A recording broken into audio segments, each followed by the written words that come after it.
the smoky aftermath of nuclear testing, a colossal behemoth awakens from the depths of the Pacific Ocean. Its name? Godzilla. As it rises from the depths, the world trembles in fear. This lumbering prehistoric titan with jagged dorsal fins and a radioactive breath that could melt the steel of a battleship rampages through Tokyo, leaving a trail of devastation in its wake. With the city in ruins and the very soul of Japan at stake, a group of intrepid scientists and brave military personnel unite to confront this otherworldly menace. Amidst the backdrop of crumbling skyscrapers and a city ablaze, a desperate battle unfolds, pitting mankind's ingenuity against nature's wrath. With a haunting score that echoes the fears of a generation scarred by the horrors of nuclear war, Godzilla is a chilling and cautionary tale of the consequences of tampering with the forces of science and the destructive power of unchecked ambition. Will humanity find a way to halt this monstrous juggernaut, or is Tokyo doomed to become a graveyard of its own making? Only time will reveal the fate of a world held captive by the terror of Godzilla.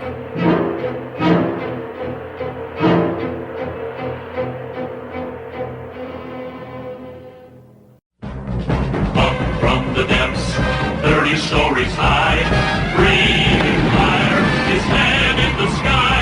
Godzilla, Godzilla, Godzilla.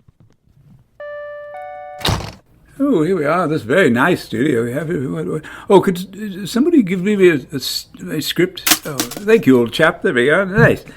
Okay, I'll take a look at it here. Everything seems to be in order. Fine. Okay.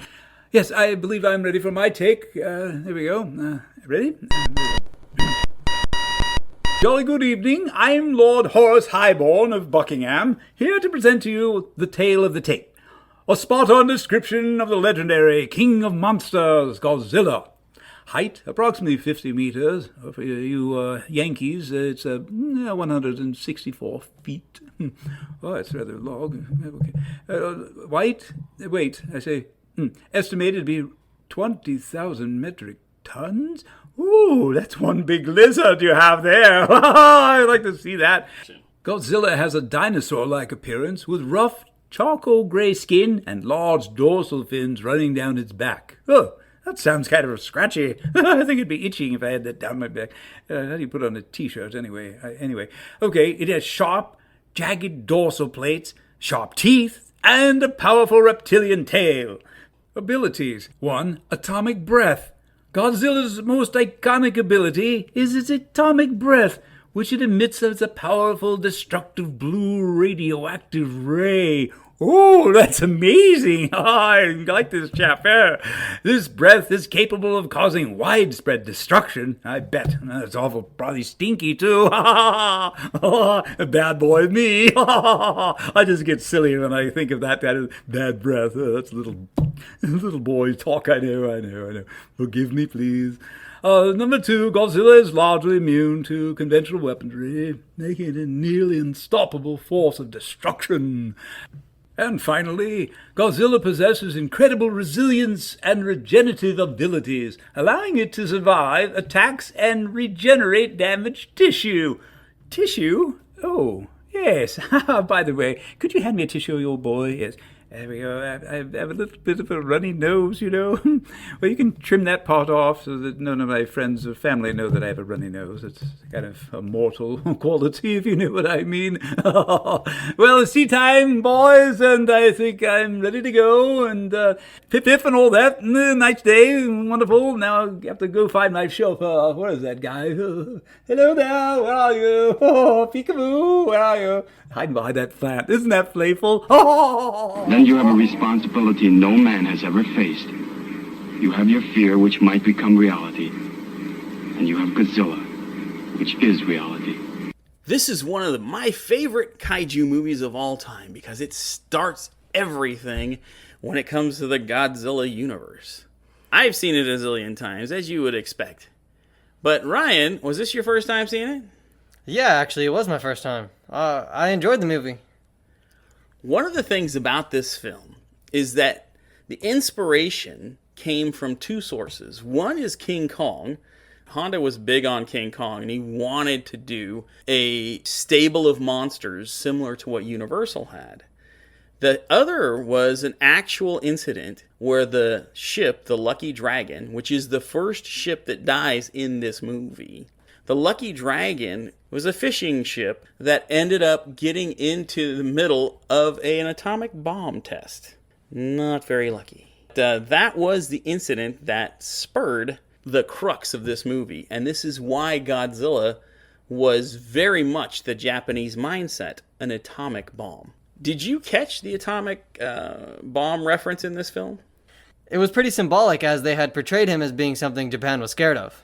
Dr. Shirazawa, at the end of the film, uses the oxygen destroyer to take him out. The idea here, in Shirazawa's case, was that this thing is so powerful that it should only be used once. That is also an obvious atomic bomb connection. What did you think about the concept of the oxygen destroyer? I thought it was interesting because at first I was a little bit confused because, as you see, Godzilla is able to breathe above water and underwater. But then they displayed how it rips apart the skin tissue off of the animal. Right. So the disintegration part was really what got him. What did you think of the Steve Martin character, the Raymond Burr character that was added to the film? I feel like they did really good implementing him. As I had learned watching it, the movie was originally made in Japan and they had to reshoot for his scenes.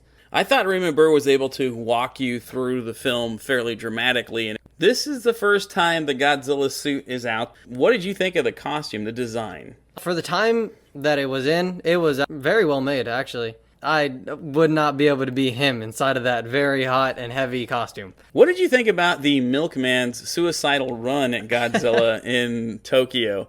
This was to me, this was one of the more confusing scenes. That, you know, you're throwing the tanks at him. I get that. You're throwing a lot of things at him, but the milk truck, I just don't see the effectiveness. Well, you know what they say for if you have a spicy mouth, you gotta drink milk, and that was his reasoning there. Maybe it would have shorted out the breath. That's what I'm thinking. And in the best way. What was your favorite part of the movie?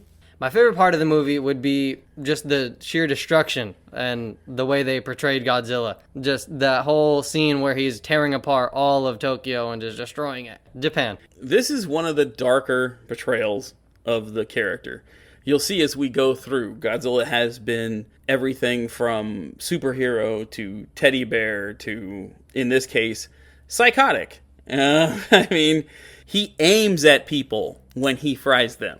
This is not, oh, I stepped on a building and it just happened to squash somebody that happened to be in it. With only having experience with the newer Godzilla, it was jarring to see him just kind of going straight for the kill on, innocent humans. What did you think about the black and white effect? I thought the black and white was interesting. It was a little difficult to tell between what was going on sometimes when he was blowing the breath, but I mean, that's just, that should be expected. One difference in this movie to the original that I noticed this time around was Dr. Yamane, who I think is the biggest moron in the film, worse than the milkman. This guy, he doesn't want to kill Godzilla. I'm like, dude, you adopted a kid whose family was destroyed by Godzilla and you don't want to kill him. But anyway, this guy, he makes a point that Godzilla was resurrected by the atomic bomb. That would be the out in bringing Godzilla back, even though you've, turned him into bones. What did you think was the most effective part, and what was the silliest part of this movie? I'd say the most effective part will obviously have to be the oxygen destroyer. Silliest part? Probably the milkman just kind of running at him for no reason. He had the most guts out of any civilian I've ever seen in any monster movie. That's it for Kaiju Carousel. Next up will be Gamera versus Baragon.